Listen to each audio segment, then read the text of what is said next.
And action!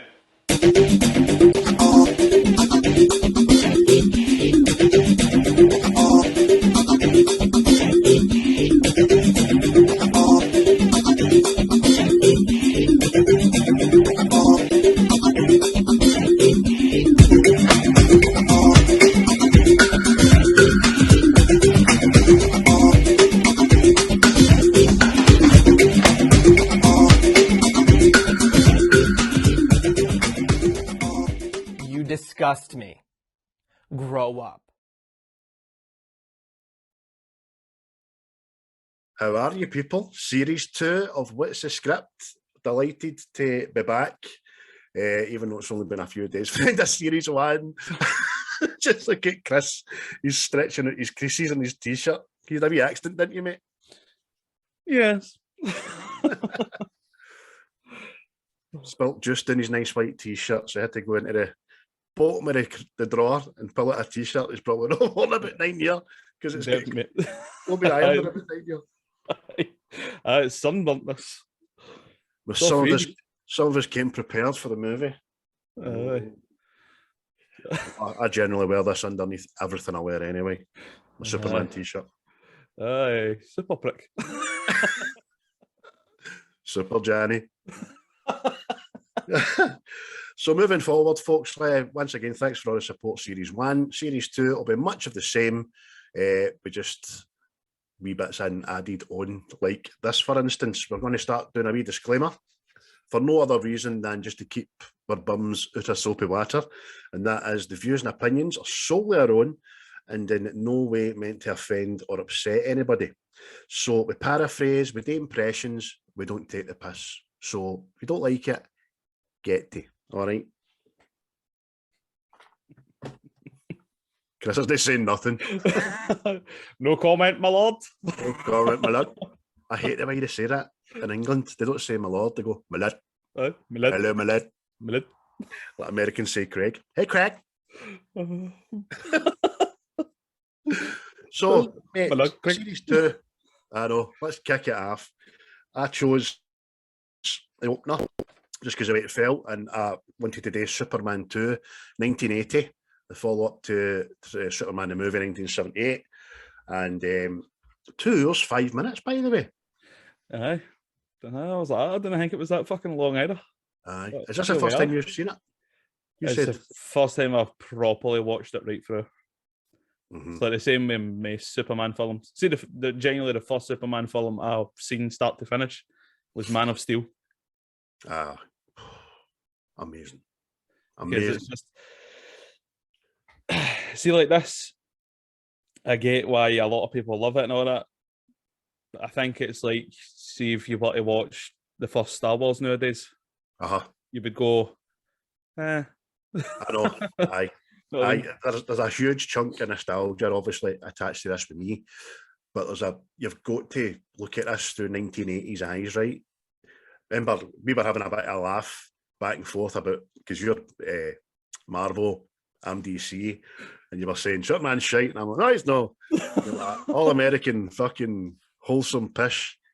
But see, in 1980, that's what America wanted, didn't they? They wanted the American dream, truth, justice, and all that. No, you draw comparisons. It's like Captain America. See that? Everything right, stand for everything. It was all that stuff. Aye. Yeah. But there is, which we'll get to throughout the film, for all these good, wholesome stuff, there's a bit of narcissism in Kal-El in this movie, which I will be pointing out, which obviously I didn't see as a wee boy, but he's not just Batman. Kal-El is also vengeance. No. So we start off, mate, with Krypton zoning in, and we've got Zod and the crew infiltrating some sort of chamber. They break a guard's neck, find a red crystal and snap it. But it's all a big trap, isn't it? It's all a big ruse just to catch these three bastards and then trap them with two hula hoops. Aye, two hula hoops come in, trap them because they're standing that close together. Which is excellent. And they just stand and watch a lot. Oh, I wonder what that is. Aye, brilliant, isn't it, man? So these are the three most treacherous villains on Krypton. They're finally caught. And as soon as they're caught, the hula hoops come down. Obviously, it's went to black, and the council come up. Guilty. See, again, I know it's the 80s, right? But what is their outfit? Aye. It's the fucking craft book or something. It is. You notice it. The worst it looks is when they land on Earth, right? And they're at the water side, and it's then you notice how high Zod's boots are. Aye. And there's a hint of brown after them, I know. Aye. I mean, he could have his balls in his boot. Aye. It's a far cry. I mean, you're talking a 30-year span between him and Man of Steel's Zod, you know what I mean? Aye. But hey ho, it is what it is. It's nice and shiny, black bag looking. But there's no death penalty on the Krypton, isn't there? No. Nah, they're a good people. They're a good people, the all Kryptons. So they just went, we're going to, what is it? Is it called? Is it the negative zone or the Phantom Zone? Phantom Zone. You're getting sent to the Phantom Zone, you pair of bastards. And this, I don't know. This thing comes. Listen, we're a good people. We're not going to kill you. We're going to trap you in a mirror until the day you die. It looks like there's no space because they're all pressed up against it. Ooh. Which is quite funny because they're the ones that are convicted of one of many things is sedition. Do you know what I mean? There's a bit sadistic what the council do to them, but they're trapped anyway. And then we have the kind of them get into space and all that. It's a good, for the 80s, there's a lot of stop animation in this, right? There's ILM, Industrial Light and Magic, do a lot of work. We'll get to that throughout the film. But the big dome and all that, it was really good. It took me right back to the cinema. Do you know what I mean? Yeah. Just before it, the green screen's pure apparent, but that is what it is. That is what it is, mate. You can't get fucking everything, you know what I mean? You can't expect today's effects in old films. No. You know what I mean? But when they're shot off, the titles come and there's a recap of the original movie into it, which is pretty decent, man. Aye. It shows you Superman landed on Earth and coming of age, discovering puberty. Your own backstory. Only bested by Batman and everything we've ever seen. His fucking backstory. Yeah, see, by the way, see Krypton. What a shite place to stay. It just looks all cold, white and pointy. Jaggy, innit? It's a bit jaggy, man. Jaggy and shiny. Jaggy. I wouldn't like to raise a vein in Krypton. I know, man. You're watching it.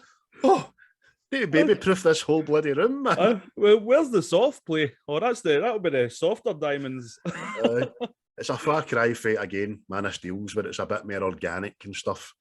But there again, is what it is. And it was kind of alluding to what we'd seen in the early comics as well.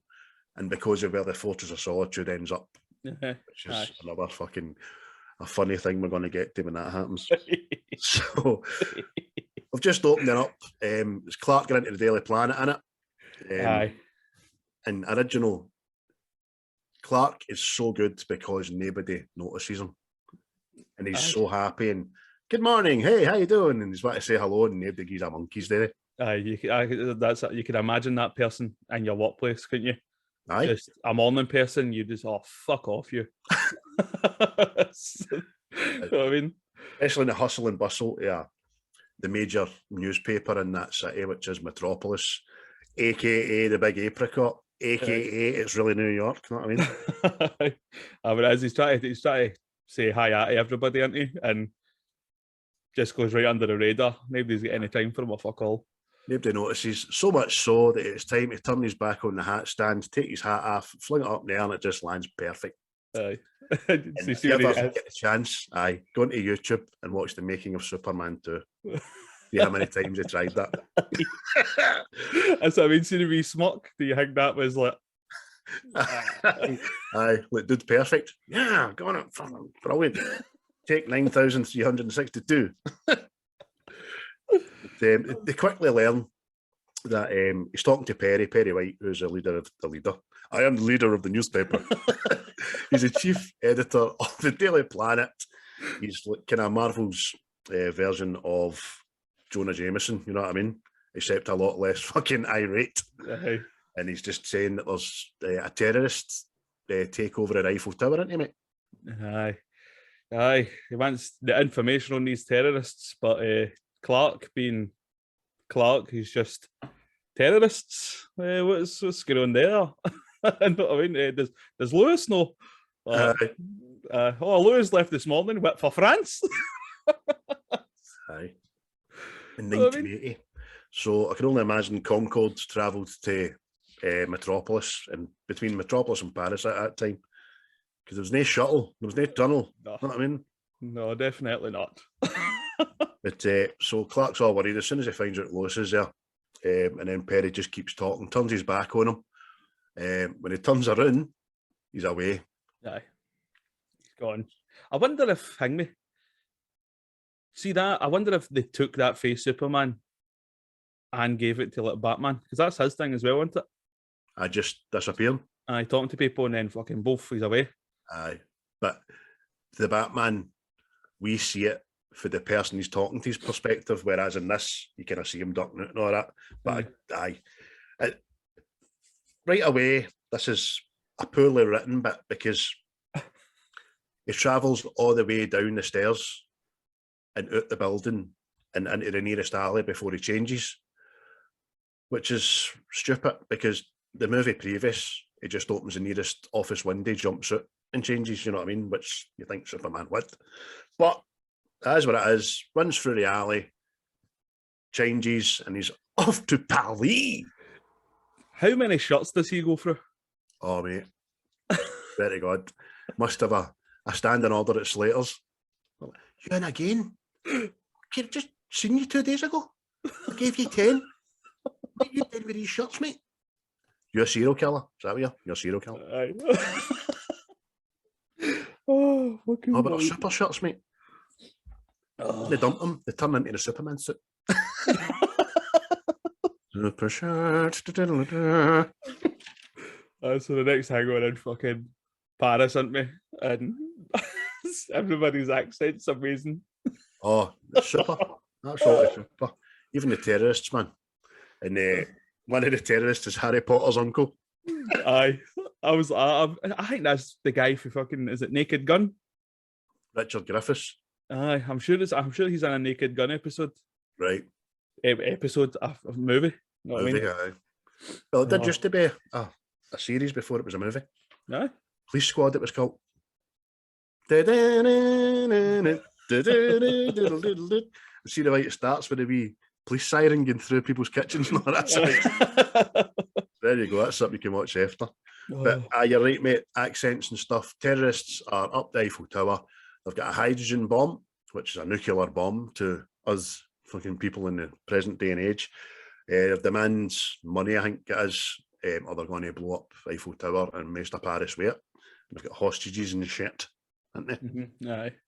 Aye. And it's just Lois here. She's hearing it. She's like, they've got a hydrogen bomb. And the guy's like, who are you talking to, you cheeky bastard? I know. That could blow up the whole Paris. She's just fun at the time you go to. No bother. That would have stopped your hen, wouldn't it have? See the see after she goes like that, she looks about and then snoops down and creeps away. Mind that gif you used to send me? It was like the mad monkey like that. Mad donkey. Monkey donkey. That's why she creeps away in the middle of a fucking crowd. I'm like, who are you hiding for? Oh, I need to find that gif again, man. I forgot about that gif. That's brilliant. I need to send you that when fucking Jerry's coming down. It's not a Jerry monkey. It's not a donkey monkey. Aye, so she uses the French phrase book with the police to ask him what stairs is in French. Aye. And she ducks away up the Eiffel Tower, starts climbing the stairs. And it was on location. They done this in the Eiffel Tower in Paris. A lot of people were saying, "I didn't." I did it. It's quite clear. Some of the shots you can see, it's no green screen, man. Aye. It's the grainy camera that's used. You know what I mean? Aye, definitely. You can tell the difference. But she's up the stair. The terrorists are having a word each other, just saying, it's okay, we'll not have to do this, we'll get the money and all that. They'll get into their demands. The police are watching them all the time. And they notice for their binoculars, they're counting the terrorists. Superman's still on his way. This guy that went round the earth in half a second is still on his way to Paris, right? So I'll say it more you say, Chris. Fucking knew it was coming. Oh, you've stolen my thunder! Bastard. Don't worry, there's plenty of other opportunities. But she climbs under the lift and braces herself in there. For what reason, I know not why. You know what I mean? And the police are deciding once the elevator's empty, they're going to blow the brakes on the lift, aren't they? Aye, because was it the terrorists say they're going to have the bomb in the lift or something like that? And it's a case of if they blow that up, they kind of prime the bomb for explosion. Which again, another bit of faux pas. When that lift hits the bottom of the Eiffel Tower at 150 miles an hour, I think that could be described as a detonator. It's fucking mental. This is just and that's the other thing. I see when she's climbing under the lift. But I don't know how this happened, but she ends up with a bag strap is hooked on some wee piece of metal, and I'm like, Aye. Fucking bag snatching the elevator. Aye. And obviously she's mock it for the axle grease and all that kind of stuff, but she looks down and as a fucking, obviously some drap, and she starts trying to take her mind off it by saying, Pulitzer Prize, Nobel Prize, and all that. She's saying she's doing this for an award. It's fucking quite good. But obviously the police have got eyes on this elevator, but they don't have eyes underneath the elevator, do they? Nah, very shite. But it's very shite, that. But they just decide, we're going to blow these brakes up and we'll get this bomb away for these fucking tow rags. But it's already primed in it when they decide to blow the brakes. Know that there's a control panel still attached to the bomb and Harry Potter's uncle's fucking about with it. So when the lift breaks, the brakes in the lift blow, lift drops with a bomb, and he inadvertently switches it, primes it, looks at his pal and goes, "It's armed." Oh no! Oh no, I've started that. Where's Superman at this point? Is he cleared over yet? I don't know where he is. He's fucking like, oh, here, I sense trouble because he speeds up, didn't he? He goes, oh, I better fly quicker. So Lois is underneath this lift. The lift is racing towards the ground at faster than Superman can fly kind of rate. Superman, just a bit before the bottom, comes up the lift shaft, grabs her, doesn't he? Gets a lift. He's like, fancy meeting you here. I believe this is your floor. Superman. Amazing. This is why I don't get Superman. It's like every 80s dialogue all rolled into one. You know what I mean? It's like, but this being 1980, this could be the catalyst for 80s dialogue, so he gets away with it, all right. Now, at this point, I need to nod to Margot Kidder, right? In 1978, when the original movie came out, obviously, she was one of the best-looking candidates to be a Lois Lane about, which is horribly shite, because she's not the best-looking lass in the world. However, her acting is good. She's funny. She doesn't take any shite, nor I like her character. So I wonder if at selection stages, it was just her ability to act that got her by the fact that she's no bra looking. That's it, mate. Quality. It's like the first time he catches on the first movie. I got you. You've got me. Who's got you? She does deliver her madness on point, doesn't she? Especially the bit of Niagara Falls. I'm like, see that? I'm going to ridicule that, but I know why. But you need to watch about saying the word madness where Margot Kidder's involved. Aye, she was the Maw and Amityville, wasn't it? She went off her bin, mate, after filming that, and ended up in a mental asylum. And there's a documentary out there for people that like horror, especially about October now, you know what I mean? It's called The Curse of Amityville, and MD associated with Amityville horror has went by the way of fucking unfortunate things, you know what I mean? And she was one of them. She's no long dead, to be honest with you. She got out the loony bin and fucking obviously forgot how to integrate into society properly. God rest you, hen. You were a good Lois. So what happens next, mate? He's got to lift into. She's like, oh, there's a bomb, there's a bomb, there's a bomb. And he's like, trust me, I know there's a bomb. Bombs are our speciality. Like, excuse me, hen. I ken there's a bomb. If you'd like to fuck off after the lift, I'll get it out of here. But the next thing, he flies up Eiffel Tower, didn't he? But what was a good bit for the time? See, busting out the top of it. That was well done. That I thought you were going to say on the way to the top of it, because you see him underneath it. Aye, the lift. The whole thing, mate. But see that, see that busting out at the top. It was like, you know, that kind of looks real. That was good. It was good, but right after that, considering how long it took him to get to Paris, he gets like 40 miles above the Earth's surface pretty fast, isn't he? Aye. He's by the moon at this point, isn't he? Aye. Throws this elevator into space. Mm-hmm. And it explodes. And obviously it lets off these shockwaves through space, doesn't it? Which I don't know how that works in space, but fuck it. Earthlings physics doesn't allow that, but hey. This is a comic book movie in 1980. We'll let it ride. So you see the shockwaves, and obviously they reach the Phantom Zone, which is the wee mirror flying about with General Zod, Non, and Ursula in it. Aye. I've just taken to calling them the Three Amigos. The Three Amigos. Trio. That's a favourite biscuit, a trio. Oh, mate. Make them anymore. They were fucking brilliant. Aye, but that's the aim of the Phantom Zone. And they just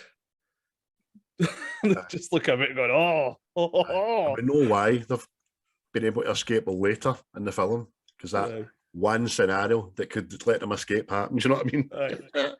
But hey, it works. Pretty poor animation, it burning up and stuff like that, even for back then. They could have done it a bit better, but it tells a story, you know what I mean? Aye. Aye, they start flying towards the moon, isn't it?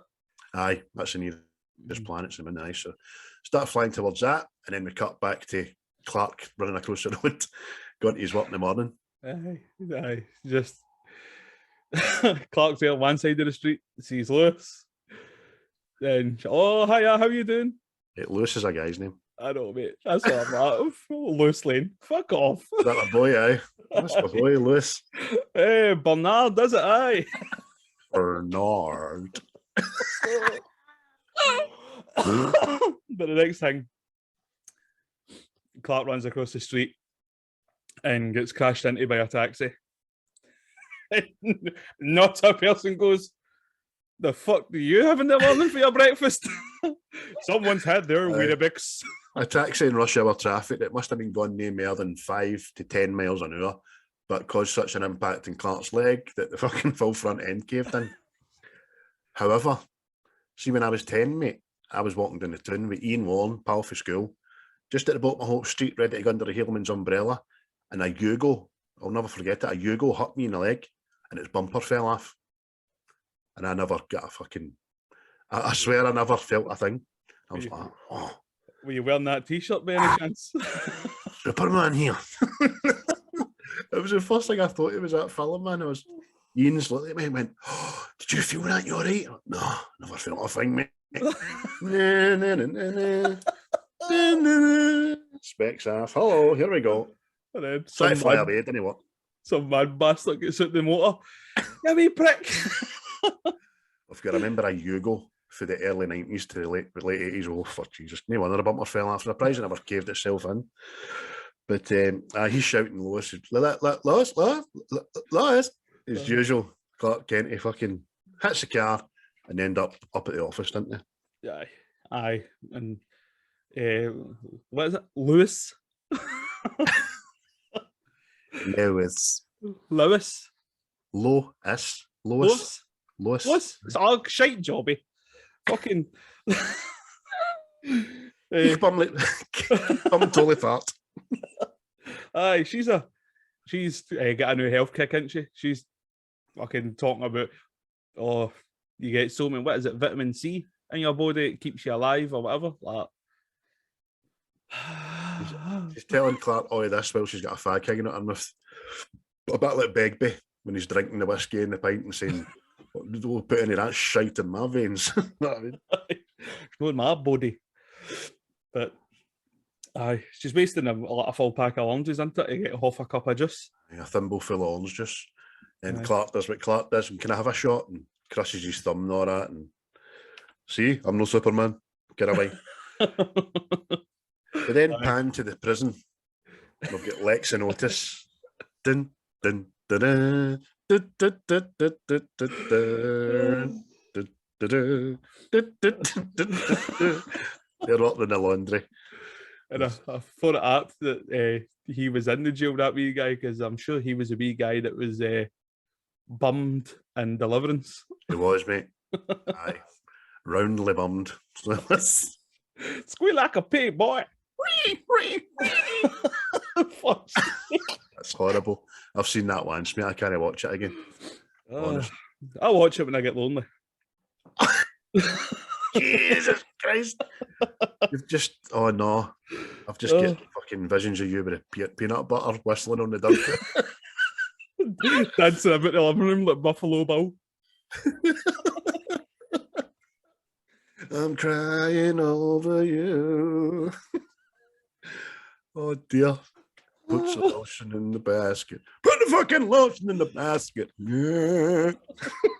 That's me talking to a wee guy in the Asda. Put the lotion in the basket. Aye, I'll shout at your wains to put stuff in the basket. Put the fucking Pop-Tarts in the basket. So we're in the prison. Lois, you've got me saying stuff like that. I don't need you to say. Lex and Otis talking about how they're going to get out of here. And he's talking about this little black box that he's got that picks up alpha waves. I don't even search to see if alpha waves was a real thing. Mad Otis says, "Oh, that little black box that's in the cell." Shout it on it. Fucking job you. Oh, when I've got the old what is it? The black and white stripes. You're like that. Oh wow. Proper prison attire. Proper comic book prison attire.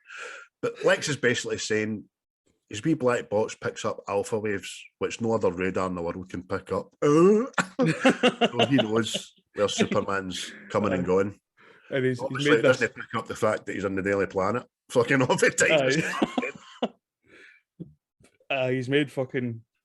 He's made this wee black box out of matchsticks and fucking toothpaste. You know what I mean? But prison contraband, that's right. Yeah. It's fuck off compared to the hologram thing he makes, man. Tell you that.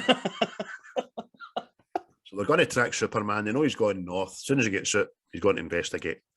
We're then on the moon, mate, aren't we? We astronauts up on the roof there, having a wee foot in a boot. Up the roof? They're up the roof. You know, man. That says a foot in a boot. A foot in a boot. Hello, what are you doing up there? Oh, nothing. There's a foot in my boot here. Oh, what are you doing up on the moon there? Oh, I'm up here hoovering. There's often a lot of dust up here. Aye. They're up in the moon, which nobody's managed to achieve since the moon landing. Do you know what I mean? Because we forgot the technology out the Earth's solar system. But they're on the moon, and three amigos arrived, didn't they? Aye. The wee guy, he's sitting inside the vessel, and the next thing he's like that. What? I just seen something flying by there. What did it look like? I'm sure it was a woman. You drink again, you bastard. Because he's on the radio to Houston, and how's it looking out there, Artemis? Mighty pretty, sir. Mighty pretty. I must be dreaming. I think I seen a girl. Girl? But Ursula lands, and she confronts the first astronaut, didn't she? Aye. And she sees like a wee badge on the astronaut's chest, and she's like, what is this? Like your leaders and stuff. She's and badge daft. And the next bit, she just volleys him in the balls right across the moon. Imagine being kicked in the balls across the moon. Aye. Apparently he's still gone. Wherever it is. He's actually on a trajectory with Chris Waddle's fucking penalty miss for the 1990 World Cup semi-final. Two of them are just about going to meet sometime in the near future. She rips it, because she's ripped his badge off. She's badged after Lassie, man. Fuck taking her Ibrox. Her scarf would be fucking weighing about 9,000 stone. Or the badges on it on show. So she's done that. And Big Non, he's a mute. He's a big dolly bastard. He's a big fucking. Aye, I've fucking called him Big Dafty here. Aye, no, he doesn't. It's Zod. Sorry, he gets the cosmonaut. There's a Russian in the trio, and what is it? Does to him again? I can't remember. He just fucking. I'm sure he grabs his oxygen line. Aye, pushes him, doesn't he? Aye, and then flips him. Snaps off his oxygen line. So 2 murders right away, and then Big Non lands on the capsule. Aye, you guys try to get off the moon. Aye, and there was, by the way, there was no countdown to fucking lift off when it came to this. No. It was just abandoning his bodies on the moon. Like, aye, I'll be back. Aye, fucking treehouse on stilts. I'm attempting a manual takeoff. Oh no! Oh no! He's crushed. Another murder. 3 murders. They're not even on Earth yet. They're just in the moon. Mm-hmm. They start discussing the fact that they're noticing they've got powers. And, you just fucking realised that when you flew to the moon. You've got powers. But that's what she says. We told that thing apparently it was paper and stuff, and they're all like, it must be the sun. It's the sun there. Nah, it's not a moon rock. It's the sun. Definitely the sun that's giving you powers. But they get back to Houston, and you notice who one of the guys in Houston was. I thought it was him. It was in Batman Begins. Aye, that is. But who's the other guy with the beard? I'm not sure. I must have. Cliff. Cliff for fucking Cheers. Is it? Oh, mate, I need to go watch it again. He goes, I thought he said a girl. I thought he says a curl. What's a curl? They don't seem fucking too perturbed at all about losing communication. It's, fuck them. So, and the whole astronaut team has been malkied on the moon, you know what I mean? But they think Earth is called Houston because I've heard them saying Houston, blah, blah, blah. Yeah. So we will go to this planet Houston and we will rule, finally. Bad term stamp. It looks as if he's like coming off of drugs the whole way through this, man. He's like a bile shite and he's got eyes like Christopher Lee in every Hammer horror film you've ever seen, man. And Ursula's got the kind of exact same complexion as Lois. Fucking Skeletor. Oh, mate. It's as 80s bands go, it was the look. It's like the anti-ABBA. Oh, Jesus, fuck, guy. Fucking Shabba. So they're on the way to Earth. We then get back to the prison. Lex and Otis attempting to break out of prison. So it's lights out time, innit, mate? Aye. The guard's walking down, taking numbers, telling him to turn the lights off and all this. And he passes Alexis and he doesn't turn his light off. Next thing he goes in and you see Lex and Otis playing cards. But he steps into the cell and the two of them disappear like, oh. And the guard doesn't go, oh, there's something all right here. This mad genius bastard has just disappeared. Steps back and he sees what I could only presume is like alien tech. It's some fucking tremendous. I'm sure they used this in the first Avengers film. Oh, it's the most tech savvy thing you'll see in the whole film. And I believe that was actually used as part of the supercomputer in Superman 3, the next movie I know. So there you go. Wee bit of trivia there. So it's a hologram, isn't it, mate? He's rigged up this fucking hologram with fucking cigarettes and fucking bars of soap. Exactly. I mean, see, this is Shawshank Redemption. Lex would have been out of there in fucking a day or two. Easy peasy. But so the guard doesn't sound the alarm right away, obviously, because that'd be fucking stupid. Well, this is all going on. The real Lex and Otis are outside, doing the usual fucking comedy prison break. Walking along the wall, stop! And then the spotlight goes on. Does the Vicky in the back of his seat? Hackman, he just goes like that.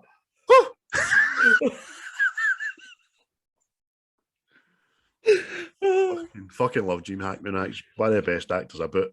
Have we done this for 4 movies? I'll fucking never know. Oh, mate. It's so much range. Definitely. Even to go bald and all. But he sent to Otis. See, fucking Skiss is catching this. He says to Otis, would you go out into the middle of the yard and look for a thing? He's like, oh, what's the thing? And just this mad ladder into it. You'll know it when you see it. And then he does the fucking Scooby-Doo thing, goes out, ladder swings behind him, turns around, ladder swings behind him again. And then it fucking right into him. Oh, I found it, Mr. Luthor. I found it. What is it? It's a ladder. Oh. And it's Miss Tess Mocker in a fucking hot air balloon. So Lex fucking shins it up. Otis holds a ladder. And it's Otis's turn to get up the ladder. But he's stepping on the fucking ladder and pulling the balloon down into it. Ethan fucking, what's his name? Lex is like, it's full. You're too heavy. He's just gets the ladder up. But you dirty bastard. And then poor Otis is left there when everything goes fucking tits up. Fucking every guard under the sun's it. And he's just waving. Just waving. You saw it. I take it, Mr. Luthor. I'll be back to the jungle to get fucking arse raped. So then, after this, we're in Kennedy, we're at Niagara Falls. Oh, it's beautiful, eh? It's a big bit of water, hey? That's when Clark and Luce enter the porn fucking hotel. Oh, you can tug on this fire and the fire goes up and then the bellhop, he's a wee dick, man. A smarmy little bastard. And what they're there for is they're under the guise of a newlywed married couple to expose fucking how honeymoon couples are taken advantage of by big corporations and hotels and all that pish. Yeah. The wee bellhop's going through this mad fucking pink pimp room, man. It's like Huggy Bear's shatter room it. It's got there's a pink bear and everything on the flare. He's pulling, these are our flames of love. If you want the flames to go high, you just pull this. It's a bit pointy his willy. Pull this. It's like that, but see the bit he walks in, he just throws all the bags down in the flare. Aye. I'm like, aye. Yeah, we prick. Get that picked up. Fucking bellhop and all that. Aye. Get up to first of all, before they even get in the room, he offers if he needs a hot carrying her at the threshold. Aye. You know what I mean? If you need a little help, you're all right, mate. Take the 97 bits of chewing gum out your mouth. But eventually he fucks off at it, and then Clark kind of sees an opportunity here to try and woo her, doesn't he? And it So I was thinking about the arrangements. What arrangements, Clarks? These sleeping arrangements. Mr. Smith, yeah? The complimentary couch. Gotcha. He does a good Clark. Oh, Clark's brilliant. Aye. That's one thing that you don't really get with the Man of Steel, isn't it? No, you don't really get that. It's all Superman. Aye. It's all Kal-El away from Clark. Mm-hmm. There's no way you're no in this day and age you're no seeing through a pair of fucking specs. You know what I mean? Yeah. Especially with Henry Cavill is fucking like concerned. Do you know what I mean? But you're right, mate. It's a good observation that there's not a lot of Clark because it is a bit implausible, to be honest with you. But his Clark, smashing, just a big goofy sap of shite, you know what I mean? And everybody loves him, but they wouldn't miss him if he wasn't there kind of guy, which is great. And only bested by Brandon Rouse Clark. It's the exact same as his. Perfect same, man. But there we go. So what's next? North, Miss Tessmacher. North. Aye, that's like he's still flying off to fucking discover where Superman goes, doesn't he? He's like, and his wee assistant is like, why am I even out here? Why am I even here? I know. This your idea of a good time? Miss Tessmacher. She was the first one I know, but aye, she obviously didn't learn a lesson. She freed Superman at the end of the first one to let him go. But there we go. She's got a wind shaft, man. Back to Niagara. Lois takes Clark's specs off at the side of the Niagara Falls because they're all misted up and all that. And here it is. Fucking, I guess your glasses here like that, and he went, do you know who you look like? And I went, see, you're supposed to be this brilliant, clever journalist, investigator, and you're fucking fooled by a pair of shitey specs out to fucking slap you into that Niagara Falls. You're about 6'7", aren't you? The man's about 6'7". Yeah. How come you're never about when the big guys are here flying about and all that? Well, that kind of breaks her concentration because there's a wee boy fucking walking the tightrope on the banister above Niagara Falls, and Clark was, son, get down from there. She's having a wee think to herself and she brushes it off. Then she realises she's fucking starving and sends Clark away for a hot dog and orange juice, freshly squeezed. I know. Aye, that same wee boy. But I think she's taking pictures of Clark as well, isn't she? Aye, going to the hot dog stand. Aye, because he fucking looks at Superman for the back. You stupid. Aye, she's still swithering. You know what I mean? But then the next thing that wee boy falls after, doesn't he? No fooling, mister. Seen the way he did, man. I thought he was going to, like, sailed into safety because his flares just catch the wind. Go pure woof. That size, man. That was a cracking shot of him. But Superman's obviously heard the screams and all that, ducks behind the hot dog stand, flies down, gets a wee boy who's absolutely soaking, saves the day and all that, doesn't he? Yeah. Again. Aye. Oh, so you're my hero and all that. Yeah. Again. Listen, you wee prick. No. It's one shot and that's it. Away you go. And Lois she's trying to get Superman's attention, isn't she? And he just takes off like, oh, that's me spurned again. Oh, you big bastard, you. It's me. It's Lois. It's Lois Lane. Hello and goodbye. Seeing as you were just in Niagara Falls, and Clark's not here as usual. Know what I mean? Super sleuth that she is. And I'm like that. Fucking holding back absolute anger. What? I know, I can imagine you, mate. Marc comes round for the back of the hot dog stand whistling, picks up his hot dog, straps him on in, makes his way back. Aye. Only 10 metres away, but again, it's Lois. Does it all the time. That's my one bugbear about it, man. She could be in the fucking across from a desk. Lois. Know what I mean? And she's like that, and she just, where were you? Aye. Superman was here and you weren't here, and you're like that. The distance between the hot dog stand and the edge of Niagara Falls, I know, is maybe 40 feet. Aye. He never realised Superman was here. Aye. Know what I mean? Rather than just go, no, I know, I seen him, I couldn't get near you for the crowd. I'll just go like that. Yeah, everybody ran down there, so I went to the front of the queue. You know what I mean? That's... Aye. I'd have come back with fucking 40 hot dogs. Nobody was at that hot dog stand there. Honestly, man. What are you wanting? Onions, no onions, mustard, ketchup, what you wanting? Fucking brilliant. After you. But it's just...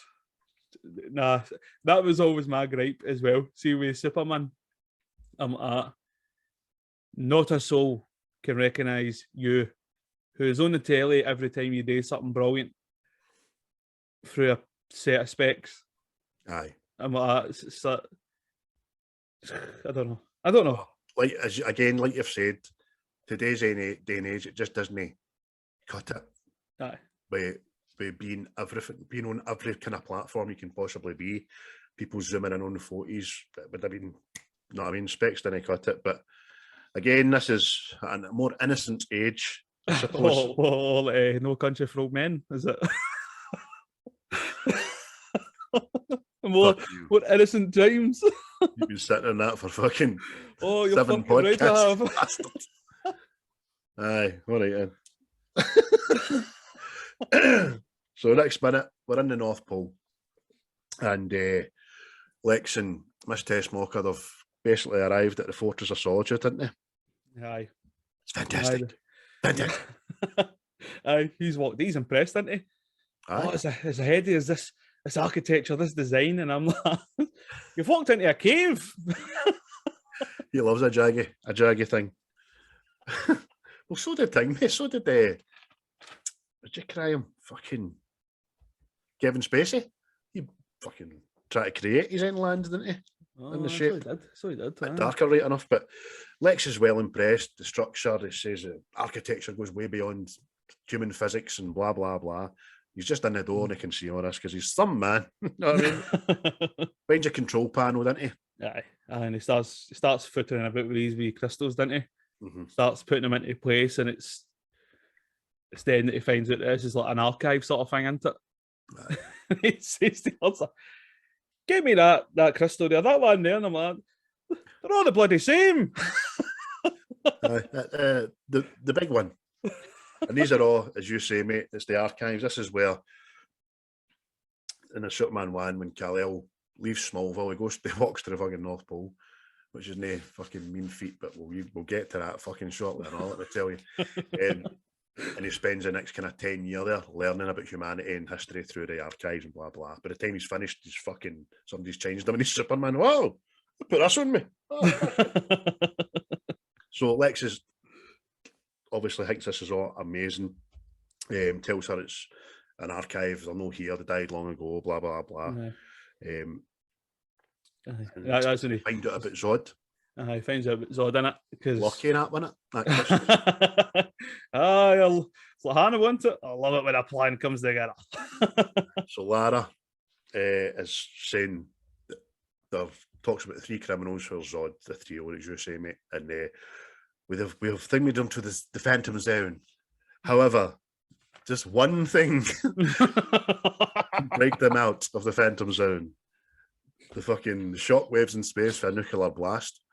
You're kidding me on. Really? What did you mean that? If there were to be an exploding elevator in space, we could be doomed. Oh, Jesus. Which has happened not fucking 2 acts ago. Exactly.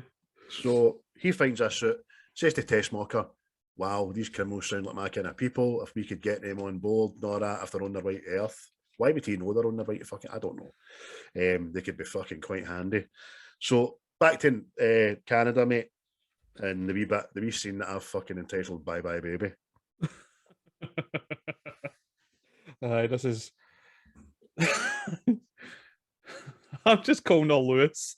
Fuck it. Right, mate, just call her Lewis. Just call her Davey or something. You know what I mean? Whatever comes off the tongue better for you. That's the bit where Brian fucking calls Clark's bluff, mate. Well, Lewis, she's still like, I'm sure you're that Superman boy. She's not having it, you know. There's a fucking want with you. But see, that is also a thing as well. Like, see, with Spider-Man, I hang me that as well. I'm going, why is nobody told that you're never about when he's fucking here? And then you've always got the best pictures, know what I mean? It's fucking... James doesn't give a fuck, man. I'll get you $40. 200. See the girl. Aye. So she's got an idea, doesn't she? She's like that. Either Superman will come rescue me, or you've got a hell of a story to tell. That's it. She calls his bluff. She went, I'm so sure that you're Superman, I'm willing to bet my life on it. And like you said, mate, she says, either way, Superman will come and get me, or you've got one hell of a story. he goes like, God, you're stupid. What you like? Lois, Brian, Malky, what you like? Davey. She goes like, okay, bye-bye, baby. And she fucking lobs herself into the rapids, didn't she? Aye, but the Bill Clark plays this half well here. Really does, mate. Aye, just running about. And see what else I was fucking howling at. Sees he's running down the river after, he's going, Peter! There's couples just walking by like that. Oh, Niagara, it's so romantic, isn't it? Oh, look at that woman drowning. I'll tell you right now, there's a good chance you're getting your hole. There's a good chance, yeah. Meanwhile, he's running by. How romantic is this? Aye. Peter! Fucking grab that stick! So she's in the water, right? She goes in the rapids, she's screaming. But she sounds like she's got a mouth full of fucking gobstoppers or something. It's no water. He's running down there, still saying excuse me to get by people and all that. And Lois, swim. Watch out for the rocks. But that respects for a wee millisecond, laser beams a branch off, shouts for her to grab the branch, you know what I mean? Yeah. Aye. Eventually she comes to shore, doesn't he? And he goes down to help her out. And the old Clark thing, be clumsy, falls into the water. Nice touch. Aye. Just an added bit of touch. I've come down to burrow you in, then I'll fall in. Oh, help me. Aye. I believe you were Superman. Exactly. Embarrassing. See, that's good. I can get behind that shit. I can get behind that. Know what I mean? And yeah. Clark maintains his disguise. Know what I mean? It does well. So it's a good wee scene that. Zod has just arrived on Earth after this, and you see a wee fisherman in a boat watching their arrival, and he's sitting obviously having a wee whiskey in his coffee, and can't believe what he's seeing, can't you know? Aye. Because the next thing Zod walks across the water like Jesus. Aye. You know what I mean? Lands in the water and then just floats up and walks across the water, which is excellent. Like, we know how it's done in this day and age because it's been done a million times, but it's still fucking pretty decent. Yeah. That wee guy in the fishing boat is in the opening credits of Superman 3 and gets custard pied and fucking knocked into a ditch and everything. It's quite funny, man. Obviously left the Hicksville to go to Metropolis for a wee sightseeing tour, and it's fucking. You need to watch the opening of Superman 3, is what I'm saying. So Ursula picks up a snake, right? Again, this is a poorly written bit because she's looking at the snake and all that. What kind of creature is this? And the snake bites her and it hurts her. Aye. Shouldn't it hurt her? Exactly, mate. That's again, I was like that because you're going, what a primitive life form. It's just, and then it bites her. She's like, you bastard. And then shoots it. You know what I mean? You're like, she does what every woman does, gives it a fucking death stare. Only hers fucking laser beams came out her eyes. She's heavy and breath. I kind of like that and all. She's like, did you see that? Did you see what I just did? I just melted this piece of shit. She's so English, isn't she? So proper, man. Did you see that? Did you see what I just did? Fucking thing. I like Zod. We all have them, dear. Like a big fucking queen. He's like, exactly. He's like, going to tell me something to impress me, hen. I know this. You know what I mean? Big nodding. He's all. Big fucking odd bod. The noises coming off of him are something terrible, man. Aye. He picks up the burnt snake, tries to laser it and on, but he's kind of dead and all that shit. Mate, the noises that came out of him is what my arse was doing the other week. Oh! Oh dear, another not to novel virus. Back to Canada. Clark and Lois are obviously drying themselves off after the we swim and all that. Back in the Barry White suite. Oh, terrible, isn't it, mate? It's honestly. I forgot to mention the bedrocks, didn't it? Oh, aye. Some is it just happens, you know. Some is are just the gift. Do you like your Flintstones? How? Because I'm going to make your bedrock. Hey! Not to sleaze. So she's by the fire. She's obviously giving herself a hard time for fucking thinking she's an idiot. Clark's walking by, stumbles over the pink velour fucking bear rug, drops his specs into the fire, doesn't he? And then puts his horn right into the fire, takes his specs out, puts them back on. Aye. And she's in that time she didn't go, you're no Superman. The glasses. He's busy looking at his horn at the time, but he puts it in his cardigan as if he's bumped his horn. She's not having it. Let me see it. I just flips the horn like and then that's when he eventually comes clean, takes off his specs, and she goes, sorry. Oh. But he turns her in and she says sorry, and he says, look, it's not your fault. I don't know why I did that. Because he deliberately tripped. Aye. And he says as much. He says, I don't know why I did that. And she says, well, maybe your head didn't want to, but your heart did. Oh, that's right. Yo. So it's quite funny, man. He says, look, we better talk. And the fucking next line is, I'm in love with you. We really better talk. Aye. And all what was down to it, didn't it? He was going to tell her everything, but they need to go to the fortress. Aye, he wants to take it. I'm going to show you everything. We'll go to my place. And it's quite funny a wee line she says, doesn't it, man? Maybe I should change. Maybe you should too. I couldn't even see it. There you go. I know. I turned into green screen there. You're doing that thing they do at the end of the film. Aye, that's true. I need to ask you about this. I need to ask it. I know. I'm looking forward to it. Honestly. Right. Really looking forward to it. So then Hicksville, Houston, isn't we? Aye. They say it's two cops doing what cops do, just driving through the countryside. Thinking about what they're going to have for their dinner. And they come across the three amigos. And it's just Zod says to them, they did a little bit back up dancers to some act. Didn't they? But the older cop are saying to the young guy, they're not moving for us, get out there and tell them to get to fuck.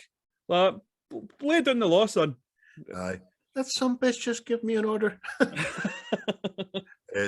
goes, I bet you $10 they're from Los Angeles. So young Dwayne, the deputy, goes out, okay, so what the hell's going on here? Points a rifle at him. And Rod's just, Terrance Stamp's fucking great, man. A weapon of some sort.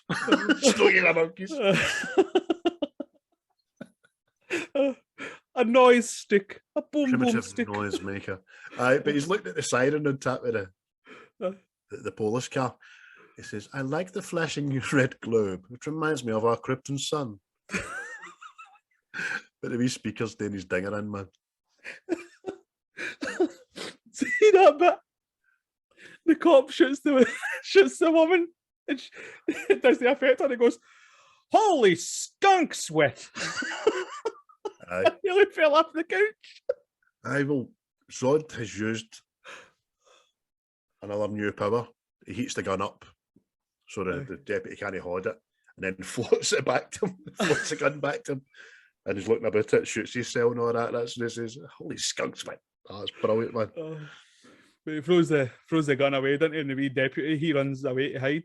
And the old boy, he's still sitting in the motor like, the fuck is going on here? I've got one day to retirement. Yes. And then big fucking oddbod, he's like, oh, I like that thing. And lifts up the motor like he's looking for his keys, know what I mean? Aye. With one horn. I mean, there really wasn't any need to, because the gun was sticking out perfectly, you know. Aye. But obviously just a nod to fucking special effects who could do that. Drops a car, the wee guy still in it going, aye. Then the big oddbod, he rips out the siren, didn't he? And he's like, petting it like a wee cat.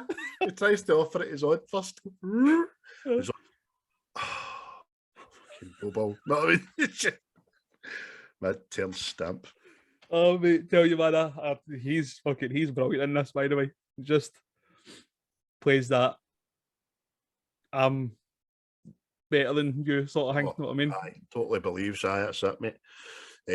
Which in Man of Steel, with the codex and all that kind of stuff, it's explained better about why people are the way they are because they've been designed that way. You know what I mean? I'll really like that in Man of Steel. But excellent. So next scene is Lois and Neil said Clark, yeah, Superman flying into the Fortress of Solitude. That's a fucking great shot because it's quite lengthy and it's no CGI'd. He's obviously winched and all that kind of stuff. And it's great. It's great shot, man. Aye, but sounded like Clark there, didn't it? Great shot. Aye, but they enter this Fortress of Solitude, didn't they? Just like we have done with the place. Aye, she goes like, could use a woman's touch, you know what I mean? Aye. Like, you okay? I mean, I should be freezing, but I'm not, you know what I mean? Aye. So it's just a quick one. Back to Hicksville in a mad diner. And there's two guys arm wrestling at lunchtime because that's what they do. And the three amigos walk in, didn't they? Aye. You guy with a hat, man. Oh my. Oh my. The circus is in town, eh? Just off the cuff fucking stuff you could say back in 1980, you know what I mean? Know. But what is it? He says to Ursula, isn't it? Oh, why don't you sit those buns on my knee? Sweet hang. Sit your bums down here. I said that quite a lot, man. Growing up. That was one of my fucking things I took away. Used to say that to people. So she's like that, man. Why don't we just hold hands? And she sits down and does the arm wrestle pose, doesn't she? Aye, and this big brutish truck driver. Brute of a man. He's the lunchtime arm wrestling champion. Big Red, they call him. Armbender. The last Armbender. Arm is Scottish for arm. He goes, oh, tell me if this tickles. And the next thing, she obviously beats him, snaps the table in two, which was, again, decently done. Know what I mean? Takes his arm into the bargain, didn't she? Aye, and all these truck drivers all get, you can't do that to Big Red. Eat my papa. What the hell you doing there, freak show? I'll start cocking guns and shit. So I just grabs one, rattles him through a wall, doesn't he? He throws him through the wall, through the side of a truck and into the street. Know what I mean? I never looked into it, but it looks like Pat Roach. But maybe just a lookalike. And see when he flings him into the street, obviously he's lying at the middle of the street. The police have just arrived back by this time. The three guys goes like, "That's you, bug." Oh, like this is a common occurrence, know what I mean? I know. So quickly back to my place, back to the Fortress of Jagginess. He talks to her about the crystals and the fucking control panel and how he got here and what the place means to him, blah, blah, bullshit, birthday card, bish. And then she makes an off-the-cuff mark about something to eat, and he goes, Jesus, dinner. He then says to her, look, tonight, sky's the limit, anything you want. Before she replies, he fucks off. Get you anything you want. I'm back. I can just imagine it. Oh, hope he comes back with onion rings. No. But he goes to the jungle or something. Do you know what I could really go? I'm back. Oh, right, never mind. That's all right.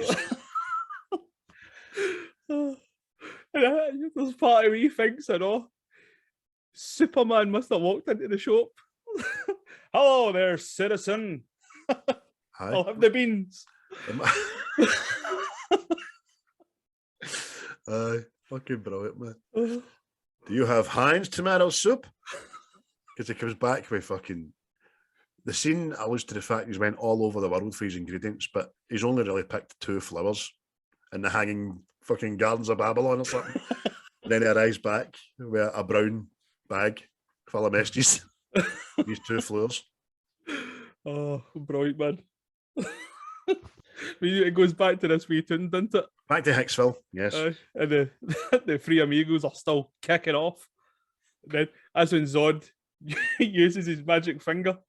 Just it starts levitating a guy. And he's like, put me down, mister.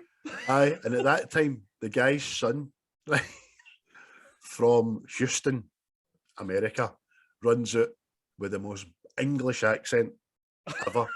Please, sir. He's a general. Please, General, sir. Please put my daddy down. You know what I mean? Wee bogging American. What was his myth? Fucking Oliver Twist comes it. I know, mate. It's fucking mate. Please, sir.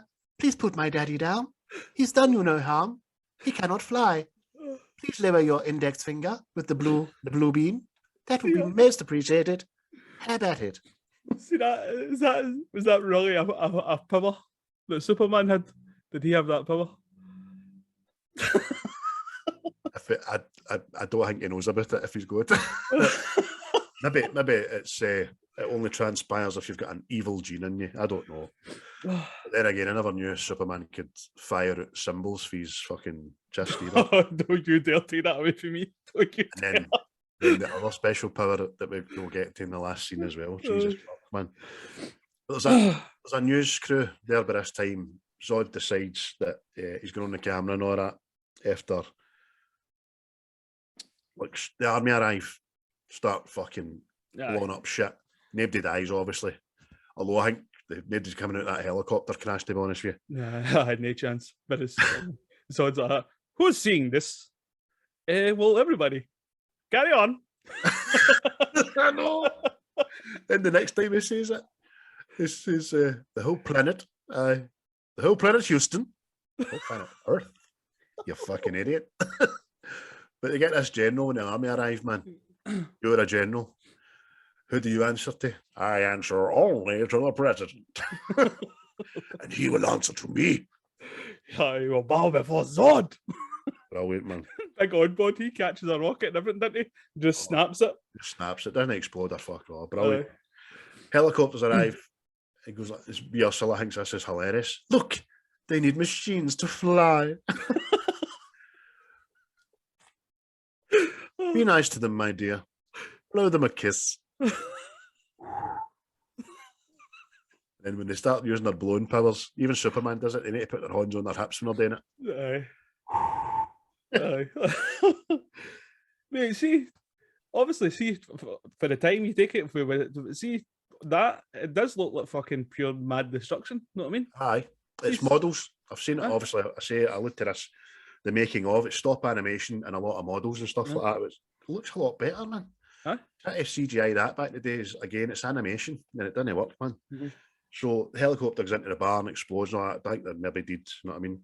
He then grabs a microphone and fucking, no, it says about the president. It says we'll go to the president, we'll go and fucking see what he's got to say for himself. And it goes back to Superman and Lois. It's your favourite bit. I think I'll slip into something more comfortable. We're getting off him, Mushy. Now, we've seen them flying in, right? The two of them, hand in hand, flying there. And she's not got a case or an overnight bag that I can see. And I don't think he's got a wardrobe there for her on the off chance. But she decides, I think I better slip into something a little more comfortable. Do you know what I mean? No bother, hen. You do that. Back to Hicksville very briefly. Zod tells the world that he's a daddy. You know what I mean? Aye. I'm the big cheese in these parts now. They take call me Sammy Stilton. Aye. He's like, aye. Well, we got to see the president, and you all know. Aye. So back to my place. Jaggy Central. She's fucking hell. She's come out, where she's come out of the I don't know, the fucking powder room that it obviously has, where something more comfortable, right? And it's no a sexy teddy or parachute gear or a negligee of any sorts. It's a fucking gown. Can only be described as a ballroom fucking pair of jammies that look less comfortable than what she had on in the fucking first place. It looks like a fucking dust sheet. It does, mate. Aye, it does. You're right. It looks like fucking a Versace dust sheet. I don't know. It's about 9 stone, whatever it is. She's walked out to him talking to his mother, obviously via the crystals. And he's talking to her about the pros and cons of giving up his powers for love. Yep. Because it's the only way he can get his hole, because he'll snap him too. You know what I mean? But I'm horny. But mother. Mummy, I will break her in half. I will pound her into the jagginess. Mother, I want some Beatty. Oh no. Beatty. Oh. And mother should have just went, computer says no. But his mother tells us, step into this chamber and it'll remove all your powers. Because that's the only way they can be together, isn't it? Aye, and it's irreversible. Finally clear. And the Bulgin steps into this wiggleless box and just gets microwaved. He does, mate. He gets nuked. He gets very Indiana Jones in the Temple of Doom, doesn't he? With the graphics on the face and all that, which aren't great, but it's just to show you that he's losing his powers. This chamber harnesses the red sun of Krypton, and why that was part of the deal when his house was built, I don't know. But there we go. He's gave up his powers. Quite a good bit when he comes out the chamber. Comes out in our fucking white shirt, black trousers, but as he's coming out, the kind of hologram or what's left his powers is still in there. Know what I mean? I thought that was quite good. Aye, he's left Superman in that wee case, and he's just stepped out as Clark Kent. Aye, he's not took on board his mammy's fucking words. You know what I mean? You can be hurt like an ordinary man. You'll be an ordinary man. You know what I mean? Aye.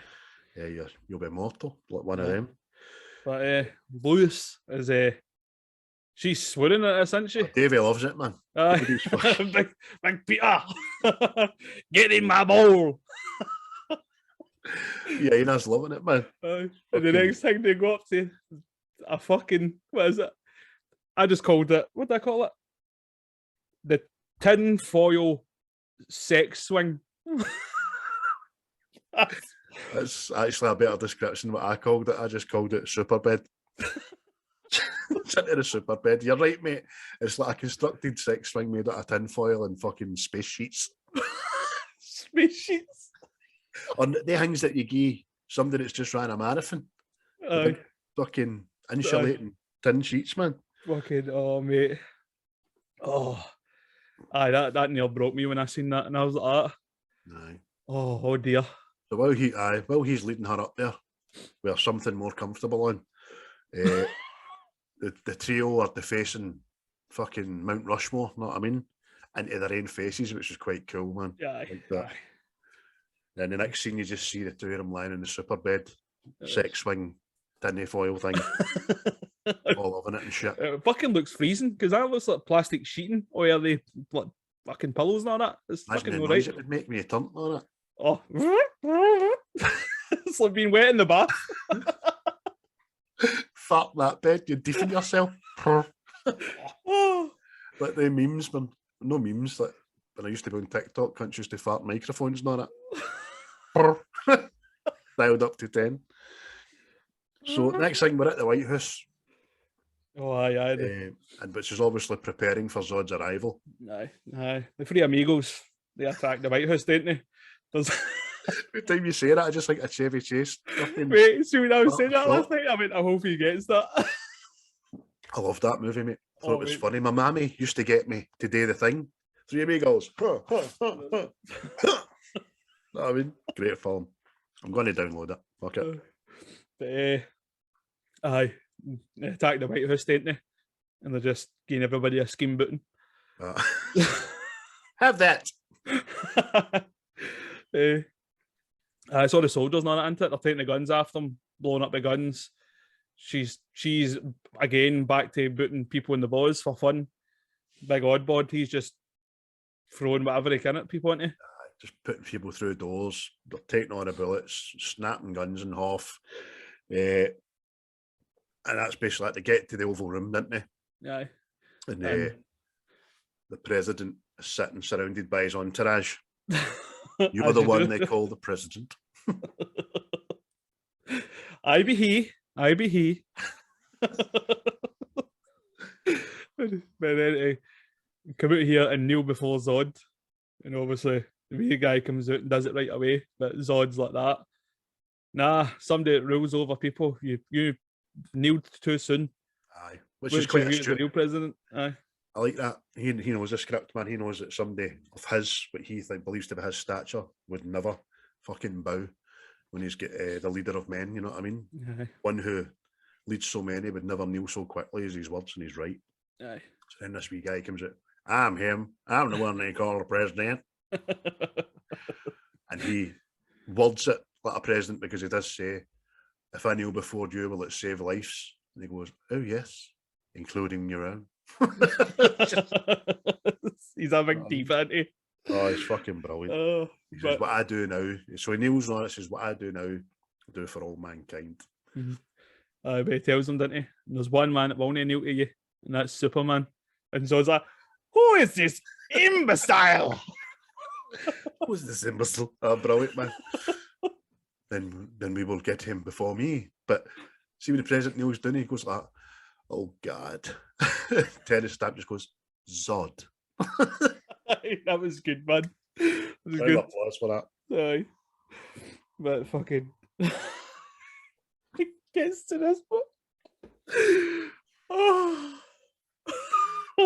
We must. So Clark and Lois go into this diner, don't they? Aye, they're driving, obviously. Fair the North Pole. North Pole's not in America. Aye. Right? Nobody seems to fucking grasp this. And it is, some people go, but it wasn't the North Pole, it's North America. It's the fucking North Pole. Because Lex says it twice, right? It's the North Pole. The tap of the fucking planet Earth. So they're driving back from the North Pole in a car. Fuck me, man. She's hungry. But she says, surely there'll be a diner somewhere. Aye. Between the North Pole and fucking New York, I'm pretty sure you're going to get a dog. So they pull into the diner, mate, didn't they? Aye. And they go in, and it's your typical American diner, isn't it? We red leather seats on the booths, not that seats all along the counter and stuff. Aye. And is this Superman's first pee? Because he has to go into the toilet. First mortal pee, aye. Is this a new sensation? Well, he's just had, him and her have just had a new sensation in the superbed, didn't they? But he goes into the toilet and Lois is she's ordering food, isn't she? And then we've got the local arsehole that lives between the North Pole and New York. Rocco, the truck driver. Aye. Oh no, here comes Mr. Wonderful again. His cousin is Big Red. Aye. Same shot. It's the same look, innit? Aye. So he's away in and fucking sits in Clark's seat while he's in the pisher. And Lois says, "Excuse me, that seat's taken." He was like, "It is now, sweetheart." So Clark comes out, oh fucking bravado. Excuse me, sir. I think you're sitting in my seat. He goes like that, fucking says something about 4 eyes or something like that. Calls him, "It's my seat now, 4 eyes." And obviously Clark instantly wants to fucking say it about him. Aye, he still thinks he's fucking Superman, doesn't he? He's Right, like, step outside. I think someone should teach you some manners. And he's like, what? But naivety into it. He still thinks he can take all these punches, and he steps in front of this guy, but he takes his advantage and wallops him in the back of the head. Guy takes a liberty.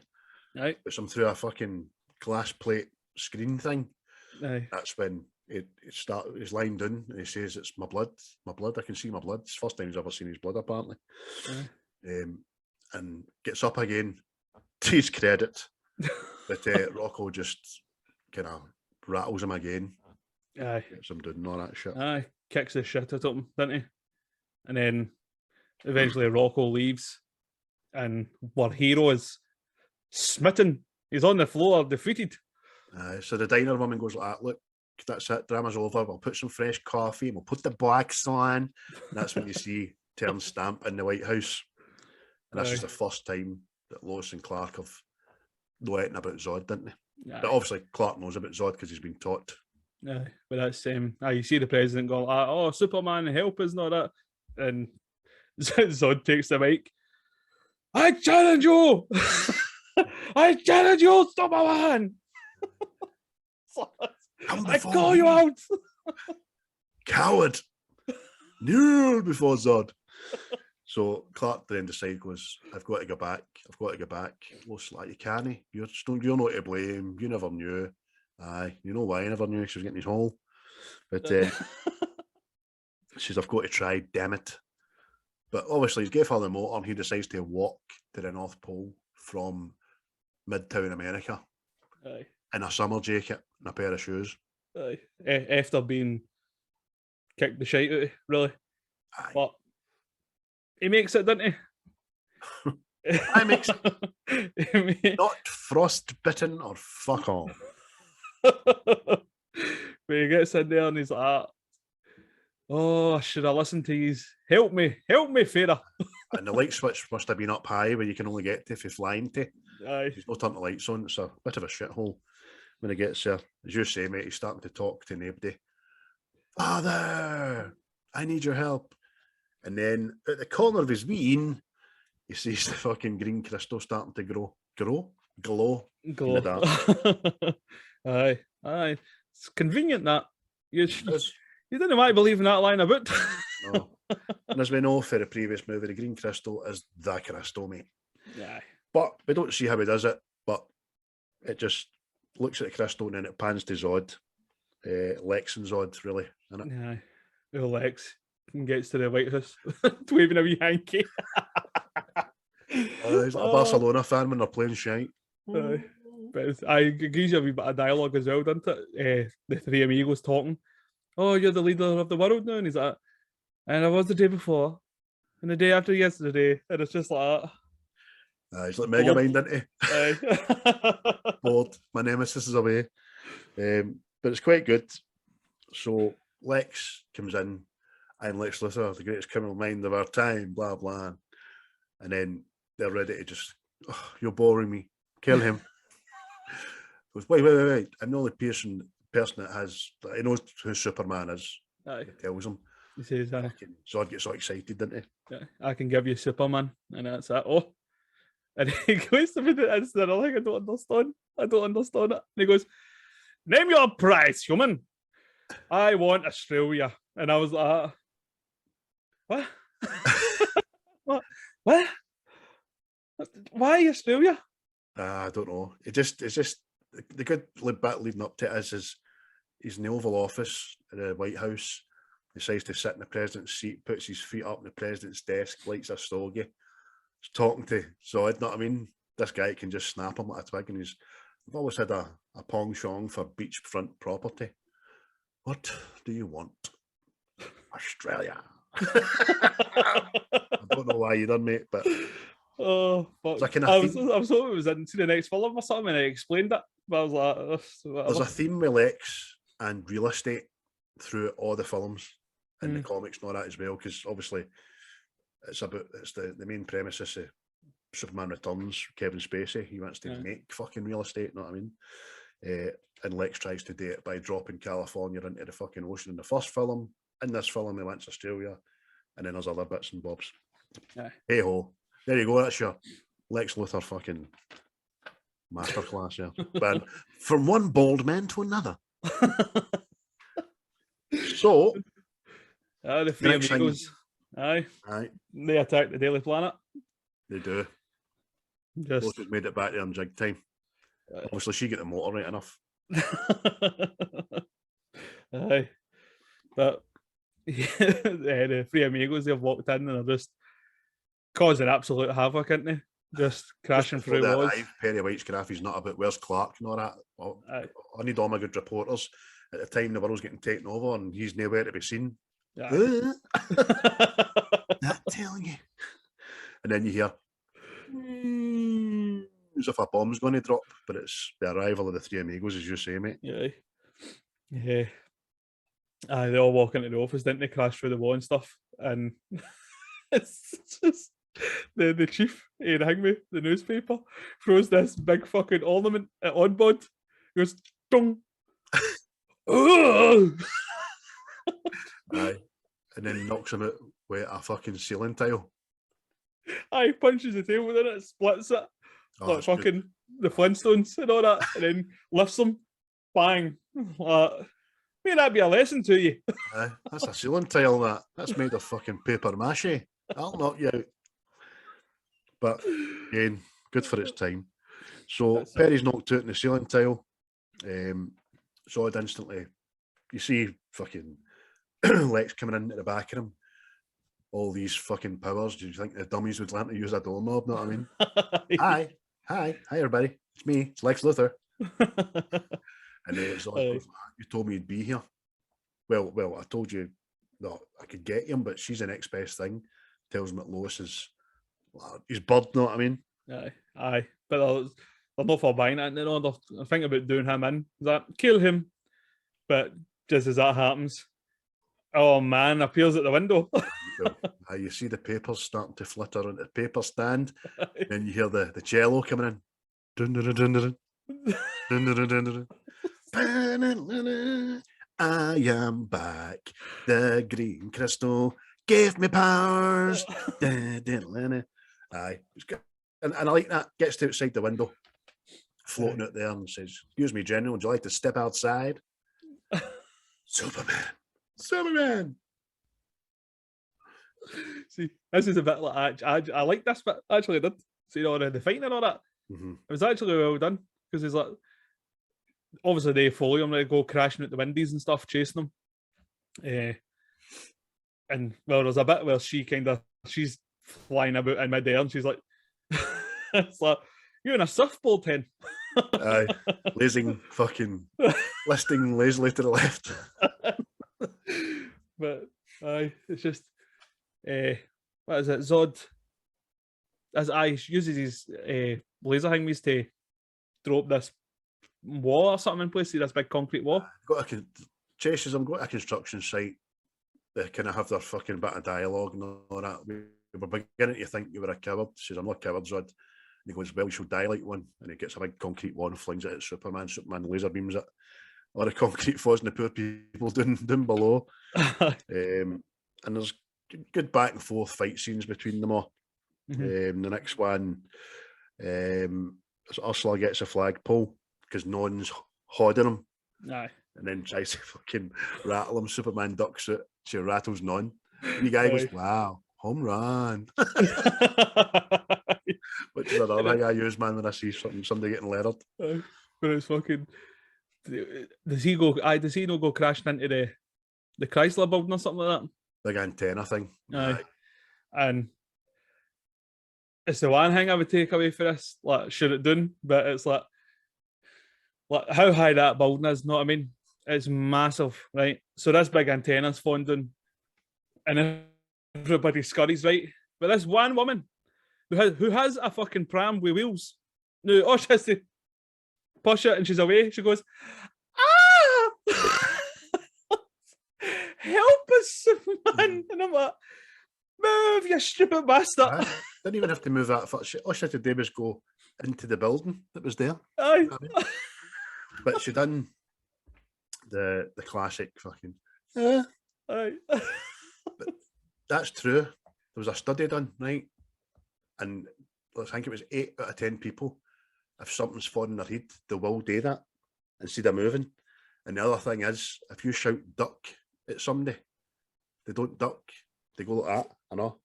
It's just madness. Makes for a good film, though. Aye. But aye, real soup, didn't he? He gets there and he stops this thing for landing on her and flies back up and she's like, thank you. Aye. Thank you. Yeah, puts it back on and cages non into the bargain. Who must get back out of there and no dislodge the antenna again at some point. So there we go. That's Zod's like that. Oh, he's revealed his weakness. Mm-hmm. He cares for these things. Actually cares. She's like, what? Like a pet, sire? I suppose so. Just can't fathom it at all. So he started to blow shit up, mate, ain't he? Aye, starts targeting civilians, doesn't he? So I'll draw him in with my fire, sort of thing. I think he says, and he starts blowing up. But that was good. That was well done, man. See, I can imagine that. That'd be brilliant at that time. Know what I mean? At that time it was. I remember as a wee boy in the pictures. It was fucking awesome. But he blows shit up instantly, apart from the tankard, which he seems to have to heat up through some time. But so it gives Superman time to get down there. He rips off the mirror. You like that bit, didn't you? It's just this stuff like that. It blows concrete up, cars, buildings, people, but the mirror is Superman. Because every film ever made where lasers are involved, you can deflect a laser with a mirror. I know. And it's stupid then, is it stupid now? I don't know who decided it. I know. Fucking. This laser is the most powerful laser on the planet Earth. It will cut through steel, concrete, human flesh, bone. What about mirror? Oh, well. No, mate. Oh, fuck. But. Almost anything. But when he it does kind of give you a good bit as well, but because see when he deflects his laser back at him, obviously lights up Zod, but obviously where Zod's standing, like behind him, there's like a sign. You can see his outline, you know what I mean? Which was kind of good. The advertising board. But this is an opportune time for the big Dafty, who lands on Superman, didn't he? Fucks him underground. Aye. No, literally, I hope. Oh, I know. You don't know. There's a bit of Royal Rumble going on. Aye. So it shakes the earth. Goes on for a wee fucking 10-15 seconds. And then the next thing you know, Non's been sent flying through the concrete, right through a building. Aye. You know what I mean? And Superman gets out, shaking his horn as if he's just gave him one hell of a right hook. You know what I mean? Aye. Like, oh, that was Seal, that. No time to recover because Ursula's just Superman. And that was quite good, the way she flips up the stank. Super frisbees him. Aye. That's fucking frisbee stank. See, that's what I mean. See this whole bit, mate. I did like this bit because it's the next bit. I think is it Zod that punches him or something and puts him through a van. Aye. And you see that the van all just like crumples in. I was like, that was good, man. I like that. So, but Superman gets back out the Marble truck, grabs Zod, and then leg and a wings him, doesn't he? That famous kind of scene. Aye, and launches him through the city somewhere. And it's at this, it's most prominent, but when you think back and look back in the film, the product placement and throughout this film is fucking off the charts by it, especially this whole fight act. Because Zod gets flung into the biggest Coca-Cola sign you can ever see in your life. Aye. And it's only upstaged by people coming out of shops that are real shops. You know what I mean? Like KFC and stuff. But the next thing, Ursula and Non pick a bus up, didn't they? I pick up the bus and it's full of all these people in it. And it's like they're going to throw it. And Superman's like... There's a guy actually trying to get out a fucking letterbox bit of window. What you doing, mate? Your arm just get through that. I mean, but desperate times, mate. Desperate times, desperate measures. But but Superman's begging him not to throw the bus because the people's in it, isn't it? And that's when Zod's like, "Throw the bus." He's had enough. And again, a good man to the way they done it, just launching this big. Obviously, it's like model and stuff, but see the inside of the bus for the time you're talking. It's like all the people rolling about. It was good, man. Aye, letting a gimbal, fucking turning round. So they fling the bus at him. It's going along the ground, and he tries to stop it, but he knows. Well, I'm saying he knows it doesn't. I'm just making this up. Being Superman, I could probably stop it dead, but it would kill everybody inside the bus. So he's stopping it, but the velocity's pushing him back into this Marlboro truck again. Yeah. And bang, crushes him, kind of thing. That's it. Didn't he pop out, didn't he know? No. And it's just this one wee guy. He's dead. Superman's dead. Everybody's like, oh, they've took one boy. I wish the camera phones back in. Fuck's sake, man. But it's like, they're standing there like that. Job well done. anti-ABBA. And I'm just wondering what went through people's heads. They killed Superman, right? And you've just witnessed this. They've launched a bus. And guys pick up street cones. Aye. What are you doing, you fucking cunt? They go all fucking Spider-Man 2, didn't they? With the people on the train. I mean, Oh, really good for us, but they go to attack. See this whole bit? Obviously, the three amigos are standing in the middle of the street. They start blowing the humans away. Goes on for a good 2-3 minutes. My mind went right back to They Live, that fight scene. Aye. see the motors getting blown about as it takes models and stuff. Aye. You can quite clearly see people when I get their cutouts of people at the side getting moved along. Like fucking, what do you call it? Home Alone when he's in the house. Aye. But do you know what I mean? You're focused on the cars blowing up and all that.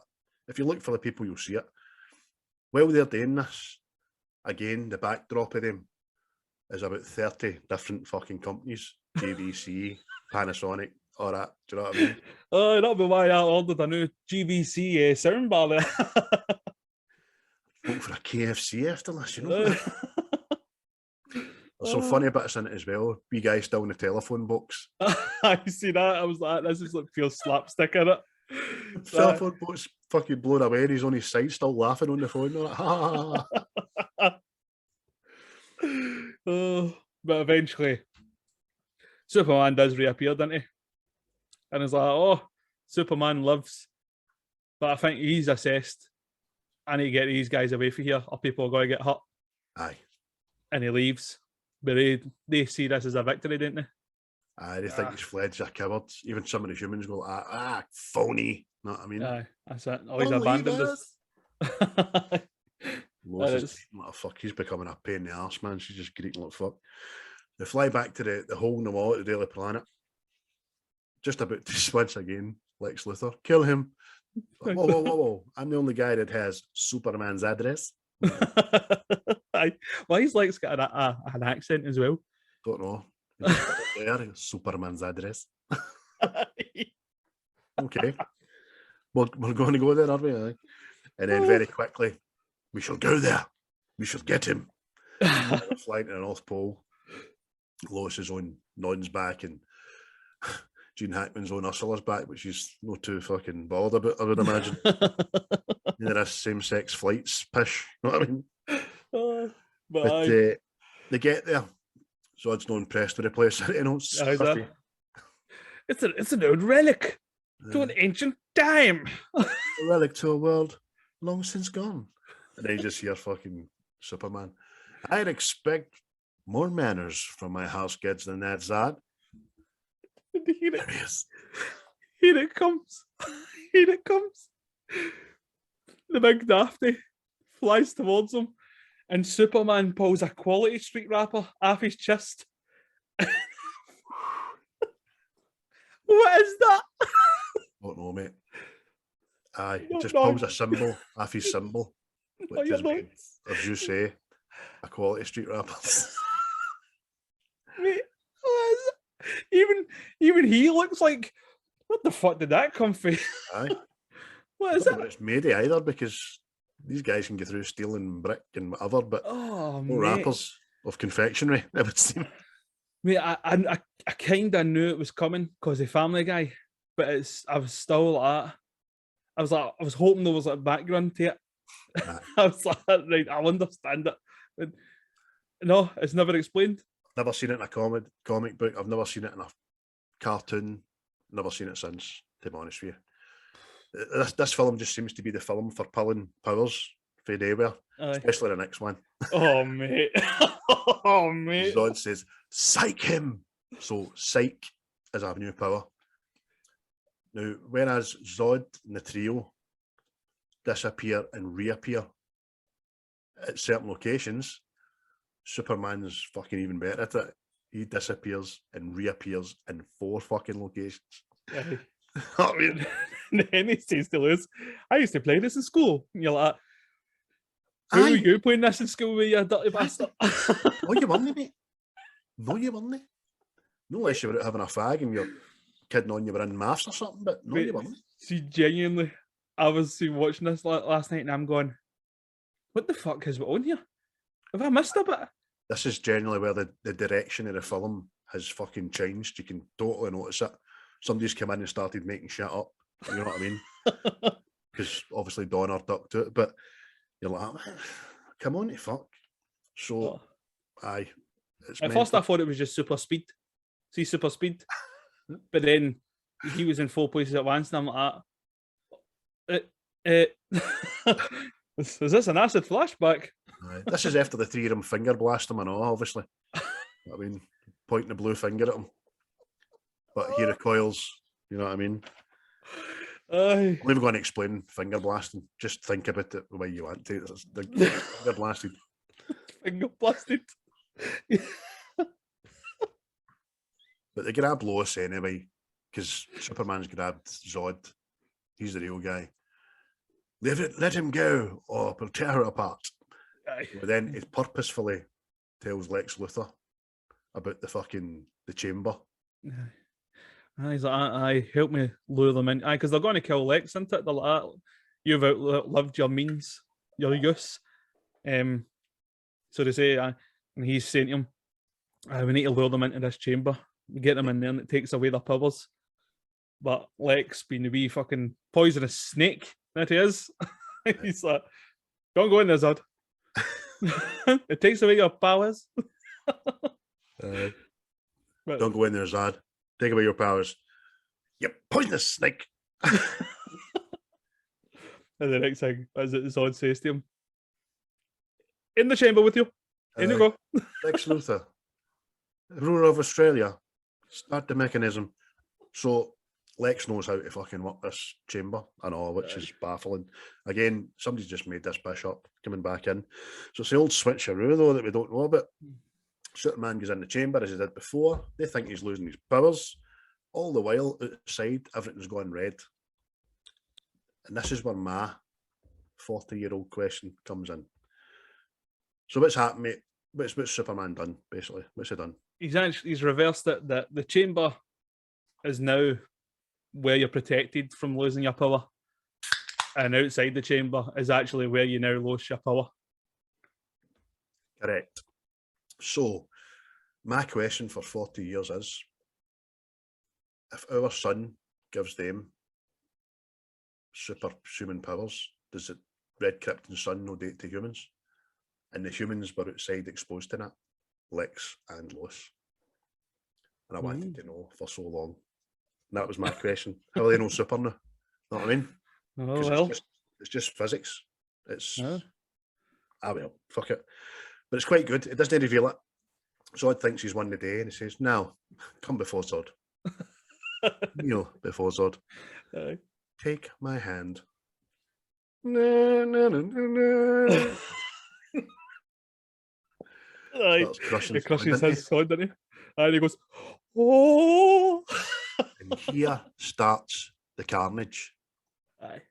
Crushes Zod's on, picks him up, flings him down an endless cavern ravine, murdered him.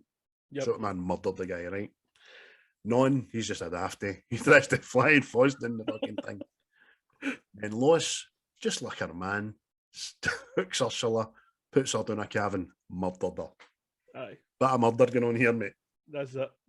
The only person bringing him before justice, especially now that he's immortal. He's no threat to him, so why not put him in prison?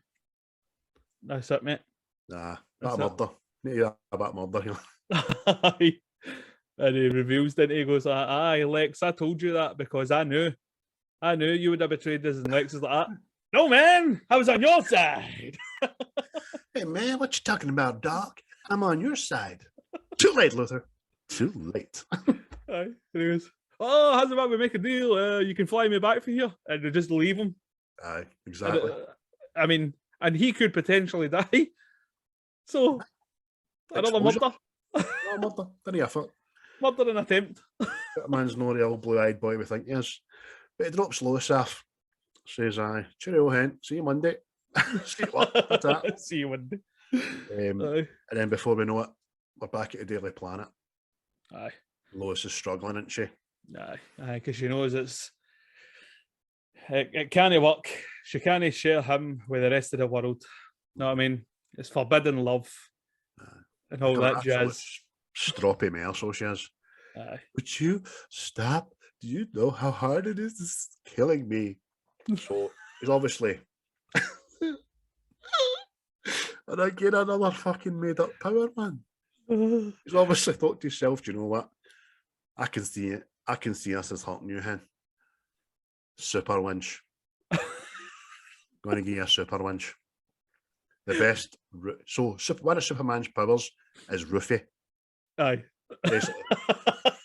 It comes to your kiss.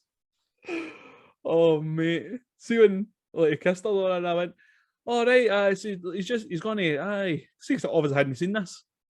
I was like, that's it. He's got to be Superman, she's gonna be his gal. That is it. Like in everything else. Aye. I know this. And then the next thing I'm like, how fucking full was his tongue down her throat? He's licked her fucking brain clean. He's fucking lobotomized her with a winch. You know what I mean? He's opened her eyes and forgot that he's Superman. Just recognised him as Clark. But he's wiped her brain for like, I'm thinking, at least a week. Aye. Because she's forgot everything else. Because the last thing she says is, Elaine, yeah, what's happening in the world? Got a clue? Aye. And then you're just like, fucking hell, man. Like, what a weird power. I don't know what purpose that serves, but there you go. Saved her hurt by fucking getting her amnesia, smashing. So then... does that mean if, let's say, a guy finds out he's Superman, he's like, me or you? Super winch. Roofie winch. So then, again, we see that Superman's a narcissist, and he wants revenge. He goes back to the diner, mate, doesn't he? Aye, he goes to sort out Rocky. Fucking, albeit he doesn't actually punch him and all that, but kind of humiliates him, know what I mean? Oh, aye, I would say so, but it's something so beneath Superman. Aye. It goes against every ideal he stands for, belittling someone far weaker than him, rather than just letting it go, know what I mean? But it's funny for the film's sake, as he walks in. I think you're sitting in my favourite seat. You've been in here once, mate. You never sat down once, mate. All right. Yeah, you laid down earlier for a bit. Rocco once again tries to take a liberty, stands up, punches him. Obviously breaks his horn, punching his fucking solidness. I've been hitting the gym. As he spins his seat and he ends up there, and then lifts him off, hits him on his dinner. Fucking ceiling. I know. Fucking hell, man. And then just pushes him along this counter, doesn't he? Sits him on his dinner, pushes him right along the counter into a pinball machine. That fucking time-tested fucking way to end a doing in a pinball machine. Exactly. And then haunts the other guy. Haunts the other guy with £8. Sorry for the damage. Sorry about the damage, sir. It was £8. Fucking. That's what it says, doesn't it? Oh, I've been hitting the gym. But then the next thing you see him, this is when Michael Bay fucking stepped in. This is when Michael Bay gets out of school. Oh, you see Superman flying to the White House with what is it, a roof? Is he flying with a roof? That's the roof, mate, aye. And the flag attached to it. Whereas the roof was glass before, now this is a solid roof. Aye. So that Zod can't drop in anymore. And he's flying with a flag and he's looking at the flag. Aye. God bless America. Aye, he says that. I'm sorry, Mr. President, you'll not have to go looking for me again. And then fucking takes off into space, doesn't he? Oh, brilliant, man. Sorry, Mr. President. And I've been around in a while. Won't happen again. Look at the rest of the world, mate. Fucking, America's not a fucking be all and end all, pal. You went to Canada to save a wee boy. Fucking Niagara Falls. This Man of Steel goes out of the world. You know what I mean? Big Cavill knows the script. Fucking must be shite for sleeping, but. And then it ends, as you say, mate. That famous in space, flying above the earth, making sure all's well, and a wee smile at the camera. Aye.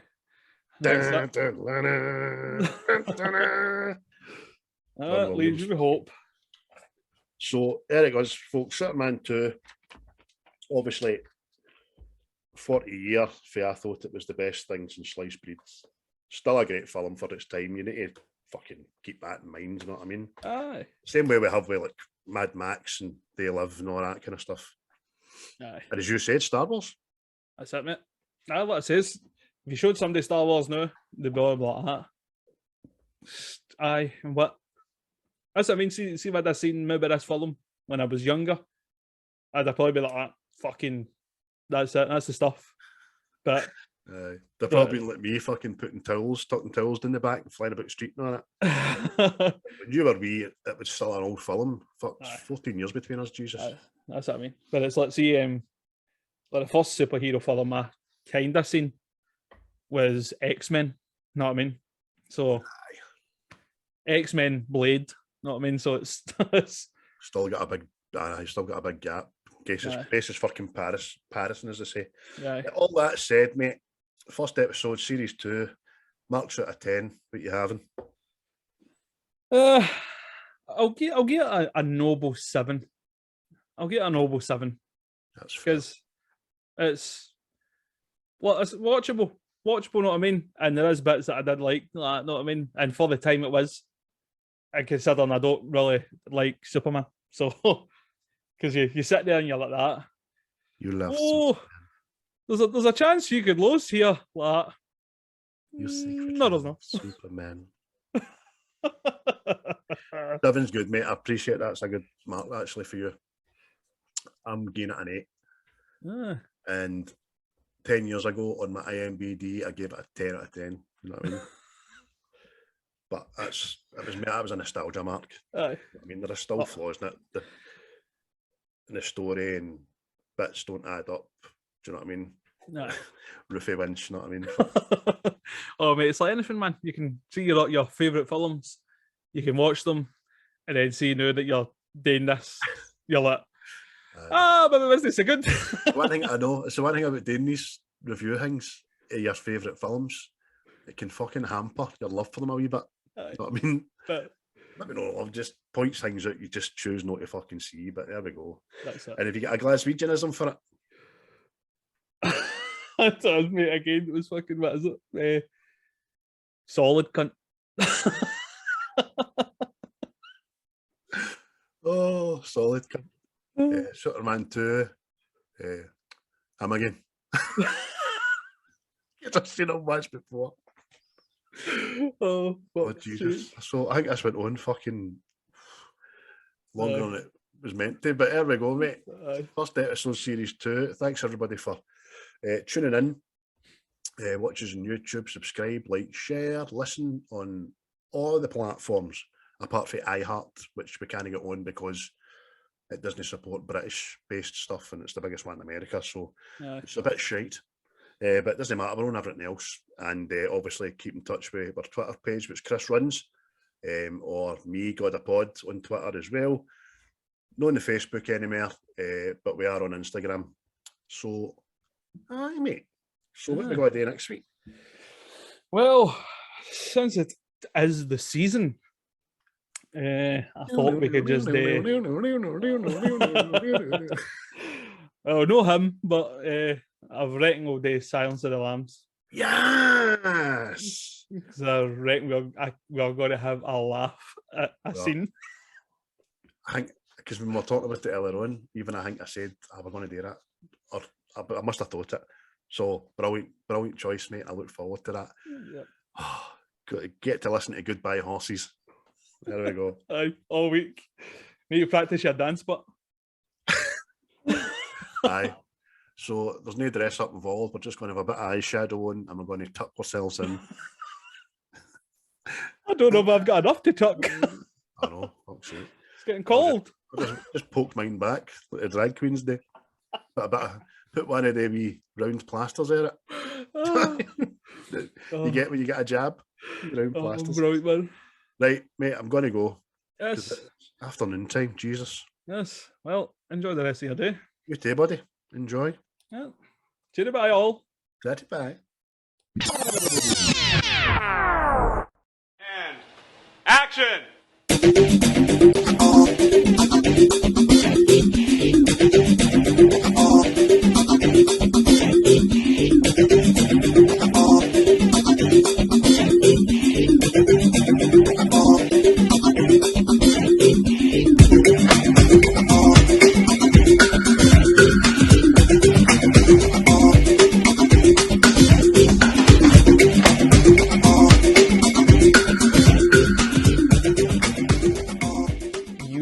disgust me. Grow up.